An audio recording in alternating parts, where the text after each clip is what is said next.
Welcome to Bokeh, a podcast exploring the ever-blurring lines between the personal and business lives of professional photographers.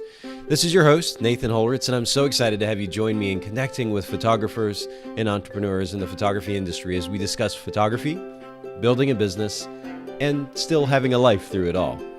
This podcast is brought to you by Photographers Edit, custom post-production for the wedding and portrait photographer. And now, let's dive into conversation.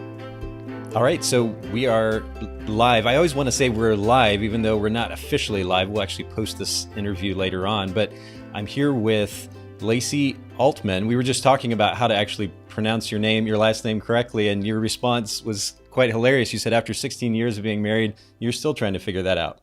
Yeah, it's crazy. I don't know how to pronounce it. It's pronounced in different ways and stuff like that. So I just roll with everything and just say yes with a smile, just answer to it. That's perfect. My last name is Holritz, and there seems to be a lot of confusion about how to write it out, how to pronounce it. So I always just go with Ritz crackers. People know it, R-I-T-Z, how to pronounce that, how to say that, and then just stick hole on the front of it, and they're good to go. That usually makes enough sense and gets a little laugh, and we're able to move forward. But thanks so much for taking time to come on the podcast today. And we've never actually had the opportunity to meet. I was lucky enough to get a peek at a blog post that you did about my company, Photographers Edit. And we don't necessarily have Photographers Edit clients on our podcast all the time, but certainly lucky to have you on today. While I was on that blog post, then I saw yet another blog post that you had written and got a chance to, I guess, virtually get to know you a little bit on Facebook and so forth.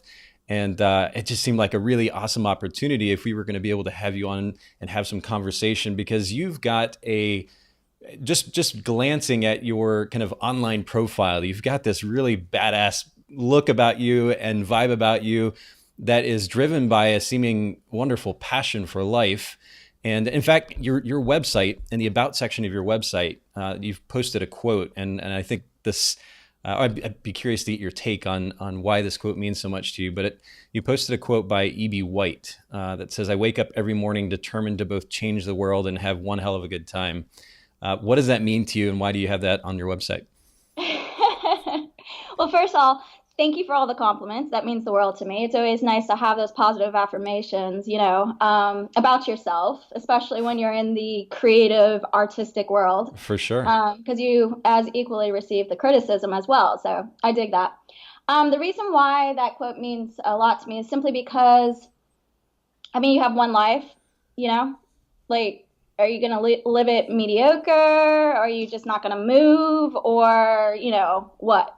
And so with me, it's just one of those things where I just love to have fun, and I like going out with a bang, and, I love being optimistic and positive and just keep it moving, no matter even when life throws you those wicked curveballs. So it's just one of those things. I've just always been a person that has a zest for life. I think it's a gift, to be quite honest with you. So why not live it to the fullest in every single way possible, if that makes sense? Absolutely. And that, I'll use the word vibe again, but that vibe definitely comes through on your website and on Facebook. And I'm curious to get to know you a little bit better. Unfortunately, we get to let everyone else come in on the conversation and get to know you as well. So let's kind of take a step back. We're going to dive into some business photography, but tell us a little bit more about first of all, where you're from, and talk to me a little bit more about your family. You mentioned being married for 16 years, and I know you've got, it's 3 kids, correct? Yeah. I'm a busy lady. Absolutely. So are you originally from California? I know your website talks about California. No, I'm not actually. So here's me. I was actually born in Nashua, New Hampshire. But when I was young, my parents moved to Portland, Oregon when I was about 8 years old, and I lived in Portland. I was pretty much raised in Portland, Oregon. Like, that's what I consider home, even though I love the upper East Coast, but Portland, Oregon is what I consider home. And how I ended up in California is my husband, he's been a Marine for 16 years. So we actually got stationed here just in the past 3 years. So And 3 years ago is when I started my business too. So we moved here, I started my business. Go time, we're doing it, we're slaying. Wow. Those are some pretty significant changes. Okay, so your husband's been in the Marines for 16 years, and you Yeah. just moved down from Oregon, we'll say relatively recently, in the last few years. What did you do prior to getting into photography, or did you get to stay at home with your kids? What did that look like? Actually, I didn't move from Portland, Oregon. I moved from North Carolina. We were stationed down in Wilmington, Jacksonville area, North Carolina. Okay, And okay. so we moved from there. But um, before that, though, I was always working in corporate and like with the limited brands company. And I, I learned a lot from working there. What would you But say would be the biggest takeaways from being in the corporate world? Because I know when I think back to the little bit of time that I had in retail and so forth, these working for somebody else, kind of makes me, the idea of it kind of makes me cringe right now. But there are certainly lessons to be learned in the corporate world. What did you take away from your experience in the corporate world, and what were you able to bring to your photography business from that? to be quite honest with you, biting my tongue. Like, no, I mean, I learned a lot of stuff, a lot of different stuff, but that was a very, it was kind of vicious, it was a vicious little industry in a lot of different ways. What role And did you play, or what positions did you have working with Limited? so I was a manager, and it was with Bath and Body Works. Okay. And it was, I mean, I great. The people, my employees were friends. They were still friends. Like that's what I love about it. We became friends after I moved and different things like that. And it was a great vibe. Like it was a great place to work, and the people were amazing, and I had a lot of fun. The only thing is that you know it's life. You have to bite your tongue once in a while. You know what I mean? And I'm a very like outgoing, straight up type of person. So I was like, what? Okay, I'm not gonna say that. I'm just gonna keep my mouth shut. That's I'm But gonna now be that diplomatic. right, and that's certainly important regardless of where we are in life. But now that you are running your own business, do you feel like you can kind of breathe a little more deeply? You have the freedom to do things the way that you want to. I mean, do you take advantage of that? Do you capitalize on that as you run your own business now? I do to a point. I still think that I mean, I do have a lot more freedom, and that's what I love about it. Like, for example, when you work for that company or some companies, I have like an arm sleeve that's all like devoted to like Alice in Wonderland and stuff like that, right? So I have to cover up And my for those of tattoos. you, yeah, okay. Huh? I was just going to say, for those of you who don't know what an arm sleeve is, you're actually referring to tattoos, but you just mentioned that. Go ahead. Yes, yes, absolutely. I meant an arm sleeve of tattoos.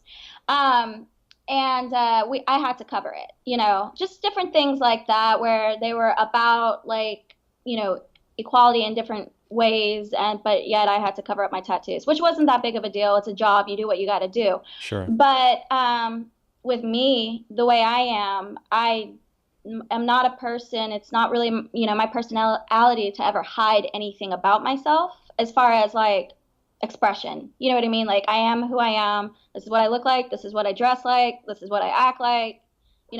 Whatever. So with when I stepped into photography, I it was like just a creative outlet, and I can dress and be as who I am freely. And it was, also in sync with being an artist. It's all about your expression and your photographic voice, or what have you. Sure, that makes sense. So, and we'll actually get back to your family here in just a bit. Tell me a little bit about then how you were able to, or the type of business model that you created for your photography company that accurately reflects who you are. How were you able to kind of put yourself into the brand? Well, I just acted like me. I believe 100% in authenticity. And I think people can relate to authenticity better than anything else, right? Because I mean honestly, we don't need any more fake stuff in this world. We need some real. Absolutely. So I just acted myself. I There was at one point when I very, very first started out, I thought maybe I wanted like a brand type of a name type of thing. But then it just wasn't me. I felt like I was hiding behind something, and it didn't go in sync with my personality. And then I was like, heck, I'll just use my name, and my presence just kind of, because it's just who my personality is, it just kind of formed to be that way. I mean, I know no other way than just to keep it real. To So be yourself. And this is an interesting conversation. I mean, it's certainly one that is being had a good deal these days, particularly in social media. The notion or the idea of authenticity is a very popular one. I struggle because I come from a background that was extremely strict, extremely formal, and I certainly benefited from that in some ways. But now, as I'm overseeing a brand that is ultimately of course, representing a number of people, but then is interacting with thousands of photographers. I'm trying to figure out where the balance is between professionalism and then, as you're saying, being authentic, right? And do you think there is a balance that can be had there, or if so, what does that look like? I think balance is essential with any topic in life, because if you lean too much to the right or you lean too much to the left, your scale gets tipped. So I think professionalism, it is totally something to consider. I mean, I'm not going to just roll up and start cursing around a client. You know what I mean? Sure. Or, I'm not going to spit, my faith constantly in somebody's face when I just, with a client. That, I mean, Sure. Yeah. there's no point. That's silly. But what I'm talking about authenticity, with it is you don't have to talk a certain way necessarily. You don't have to present yourself with all this, professional jargon and, whatever. Just, they're humans. You're human. Just talk. You know what I mean? And relax, because it's not, it's, even though a lot's writing on it sometimes, with your photo shoots, your entire business, they might write a review about you, but the best you can do with, it all is just, be calm, act yourself, and be kind. Just be kind. I think that's super, super, super important, because their personalities and your personality may be completely different, types. I'm a type A personality, and maybe one of my clients isn't a type A personality. But the thing that we all, no matter what our personality types is, the thing that we all can connect on is kindness and understanding and patience.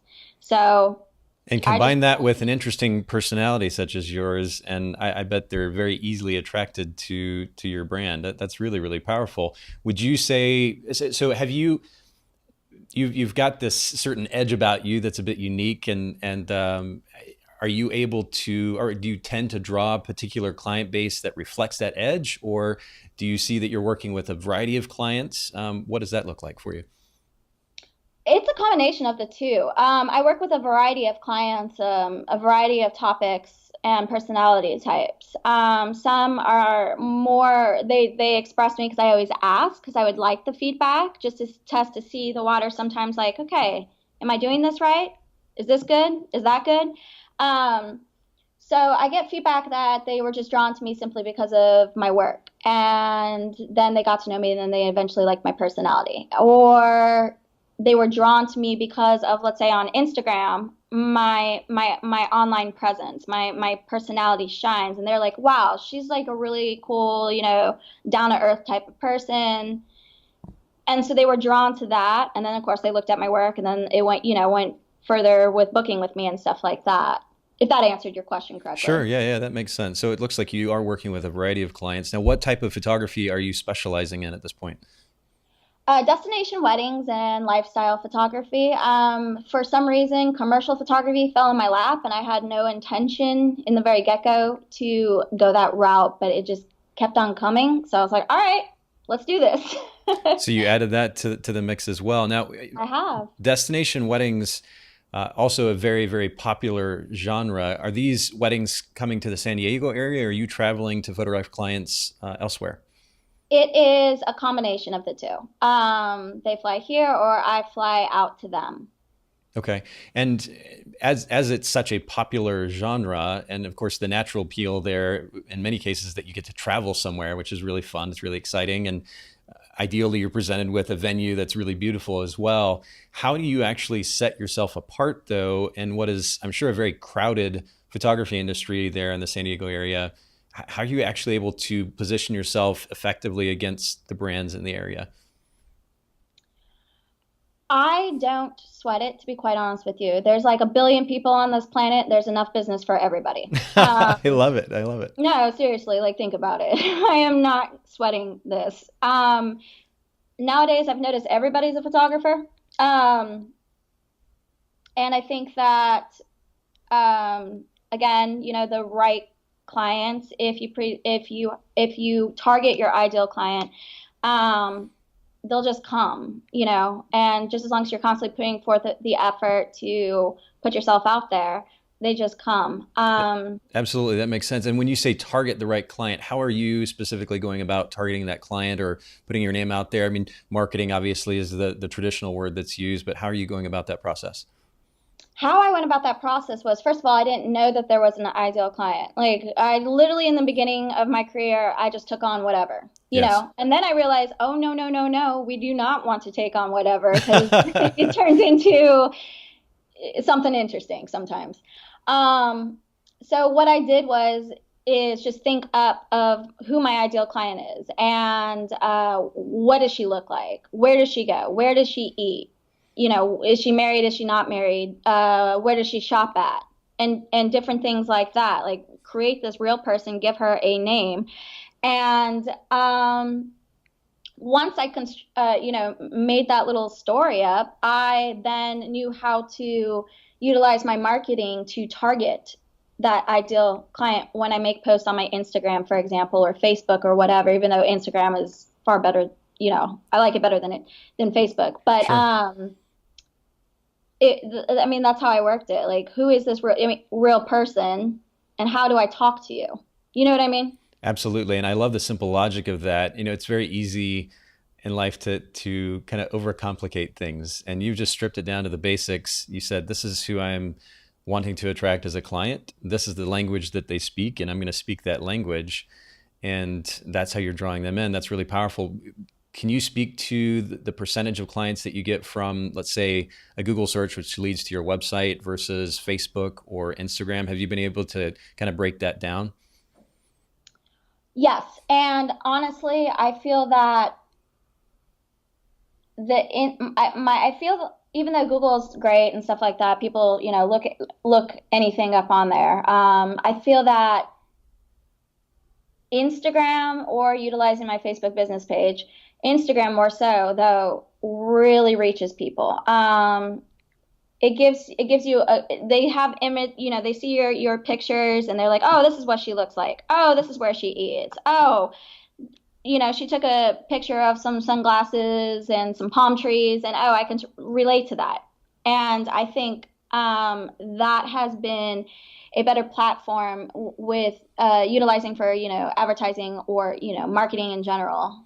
Okay, and this is really fascinating to me, because what you just said had absolutely nothing to do with your photography. Now, I know that they're seeing your photography on the website, and you mentioned earlier that that plays a role in getting a new client. But what you spoke to very specifically kind of reiterates the point you were making earlier, which is that you're speaking the language of the client base that you are, potential client base that you're reaching out to. And that's what's drawing them in. That's really fascinating, because it's very easy. As you said, photographers are a dime a dozen these days, and it's very easy for people to post pictures from their latest shoot, whether it's an event, a wedding, or a portrait session, whatever the case may be. But what you seem to be putting a lot of weight on and focus on is speaking the language of your clients and posting material, images of things that would resonate with this particular client base. And that's really, really cool. So what does that interaction look like then? Do they somehow find you? How do they find you on Instagram, I guess, would be the first question. But then do they reach out to you through your website after that and say, hey, I found you on Instagram? What does that look like? Well, actually, what I do is, well, one, I mean, hashtags, right? Sure, sure. The most recent hashtags, the most popular hashtags, things like that. Utilizing those, and then that will obviously, help with the algorithm. So for people still kind of learning the process of using hashtags, can you give us a couple of examples of hashtags that you might use right now? So I use actually a couple. Some when I'm posting my actual work, it will be things that are related to that topic. So, for example, let's say I just posted a great picture of my bride and her little flower girl. That would be, weddings. It would be bride, groom, I do, different things like that, like what these potential brides are looking up because they newly got engaged. You know what I Okay. mean? Yes. And then it's also one of those things that other exposure that you do want. So, for example, you could hashtag the knot, bride book, different things like that, so that they start to recognize you and they're like, oh, yes, I like that picture. Let me feature her in my feed today because they always like to repost. And And that gives then you more exposure. And then when you're connected to them, their soon to be brides or what have you, are like, oh, who's that photographer? I like that picture. Click, and they go to your, it's just a beautiful chain reaction like that. absolutely. And then when you're posting a picture, like you said earlier, of you, say, with a pair of sunglasses that you think would appeal to the potential client, what would you hashtag that with? Would it be the brand name of the sunglasses, or how would you do it? Yes, I think that would be a great idea. But I also just hashtag. So with that, that's actually maybe that post what I'm making reference to was just a couple days ago, and literally I was at my kid's baseball practice, and Okay. I was like, man, I had my sunglasses on my face. I was sitting in my Jeep waiting for her to be done, and I was looking around. I was like, man, that sunset's real pretty. Or is that my sunglasses? And then I took off my sunglasses. I was like, oh no, it's that vibrant because of my sunglasses, the filter on the Yes. lens. Uh-huh. And I was like, huh, I like it better with the sunglasses on. So I just took the picture through the sunglasses because to show the contrast. And it was just one of those things where it was just I hashtag, different portrait photography or, photography, Nikon D750, whatever it is that I use, just different things like that, because that photo wasn't necessarily relevant to strictly photography or Sure. business or Sure. anything. That was just me being me and just sharing my current view with friends, family, and clients, or potential clients or the world, what Lacey O photography is seeing right now. So, and it doesn't. I mean, with me, my Instagram is more of a lifestyle Instagram, the Okay. present. So, why not let your clients know what you're doing right now and how you're hanging out and different things like that, just for fun, just for fun. And if anything, sometimes you just got to lighten up, and not everything that you post has to be so strictly targeted towards your clients, but maybe it's just Absolutely. because you thought it was beautiful and you thought it was fun and it gave you a certain amount of satisfaction or peace or happiness, and just roll with it, like it doesn't have to be so serious and heavy all the time. I Like not laugh. sound Yeah, like the Joker, but like why so serious? yeah, Let's do it. exactly. Yeah, yeah. No, but I'm laughing too because I mean you might as well be preaching directly at me. I need to take that to heart for sure. I have a tendency, as I mentioned earlier, of being maybe overly formal or overly professional at times, and it's funny because I can produce this video content, for example, that's highly edited and dialed in and prepped specifically for Instagram and Facebook and do all this stuff. And there's great content that's valuable. But then I go and put my ball cap on and speak for a few seconds about some topic that is particularly resonant with me personally. And that's the post that gets a lot of response, not the thing that was highly produced and had all this valuable business related content. So I hear what you're saying, and I think it's good advice for certainly everyone else. But I will also take it to heart. Now, you mentioned your kids' baseball. You said you had 3 kids. How old are your kids? Okay, give me a second to think. No, I'm just joking. 13, 13, 11, and 8. So my 13-year-old, she's a girl. My middle child, he's 11, he's a boy, and then my youngest is a girl, she's 8. That's incredible. I have 2 kids myself. Austin's 14 Yeah. and Addison is 11. So I can relate to that age range there. But Talk to me a little bit about how you make time for your kids. Now, I mean, you just so graciously wrote this very generous blog post about Photographer's Edit and what that does for you in your life. We'll try not to make this too much a Photographer's Edit commercial, but what are the things that you do on a day-to-day basis proactively to create as much time as possible for your kids, and while simultaneously, obviously, still running a business? How do you make that happen? Absolutely. So, first things first, I had my family before I had a business. And then I look at it that way. And I also, these are human beings, which is on some real, before I had a business. You know what I mean? You can't Sure. always have work come first and then human beings. That's honestly not very moral. A human being comes first. In my opinion, a human being comes first. Absolutely. So I make sure when I wake up in the mornings, it's not, all right, let me check my emails. Let me check my Instagram. Let me, answer these emails. Let me market this. I don't do anything like that. I actually used to. And then I realized that, and which I shared in my blog, partially too, it was one of those things where I was always business first because I was so, just so focused, Yes. where I felt at the end of the night when I would go to bed and we all go to bed and our brain, for some reason, we're tired all day. And then when we go to bed, our bodies are like, oh, it's time to sleep. Let's think about everything in life and not go to sleep. Right. You know what I mean? Like Right. seriously.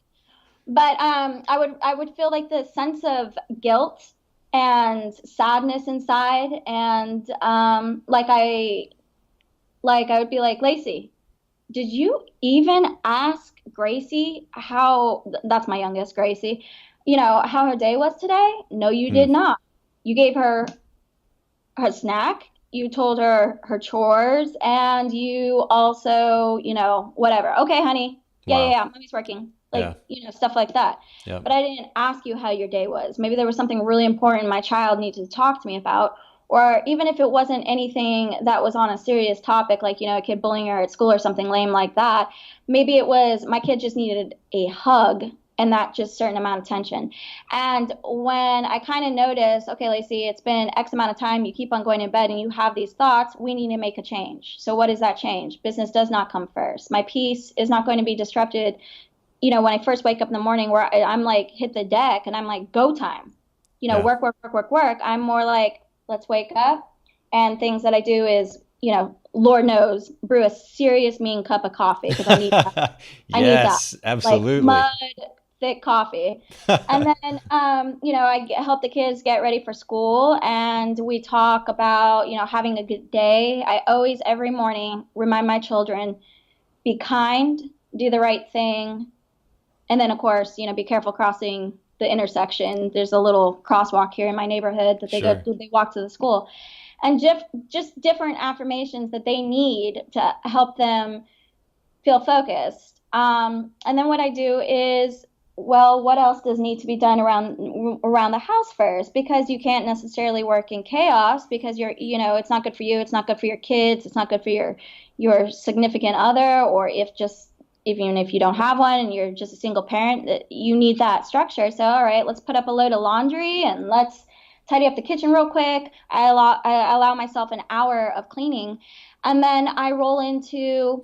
And let me actually stop you right there if I can, because you make a really great point, which is that coexistence of structure and then being an artist, right? You're an artist type, you are a photographer, and yet you emphasize the importance of a bit of structure there to what I would categorize as enable you to then be an artist effectively. Would you say that that's the case? How do you, where's that balance? Because a lot of people, they think structure and rules and there's no way, I don't want to deal with that. I'm an entrepreneur so that I can have freedom and flexibility, and I want to be the artist type. So if my office is a mess and my home's a wreck, but I'm producing this beautiful artwork, well, things are okay. What do you think the balance is?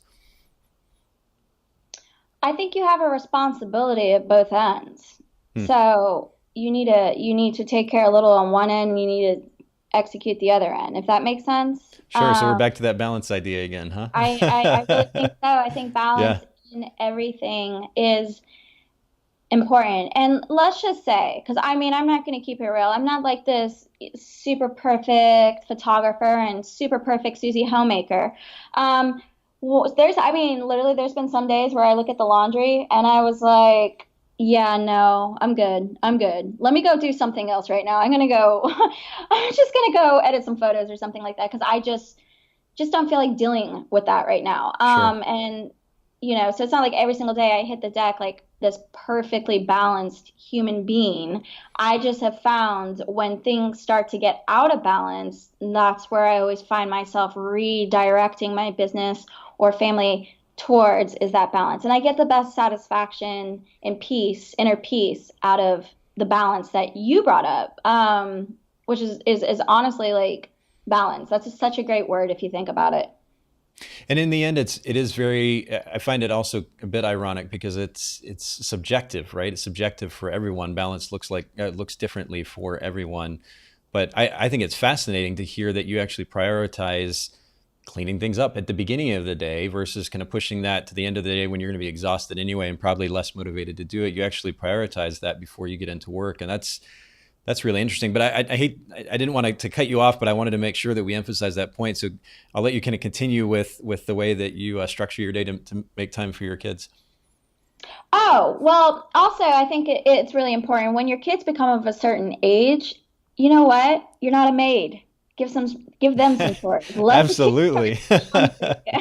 No, and you're not a bad parent because of that. Because if you don't teach your kids how to work or to maintain certain responsibilities, and to me, when I look at it, yeah, we're a family, but I also think we're this little community inside of this little house. You know what I Yes. mean? And Yes. if everybody's not playing a positive key role in your little community, it's not gonna be that great. Things are gonna slip through the cracks and stuff like that.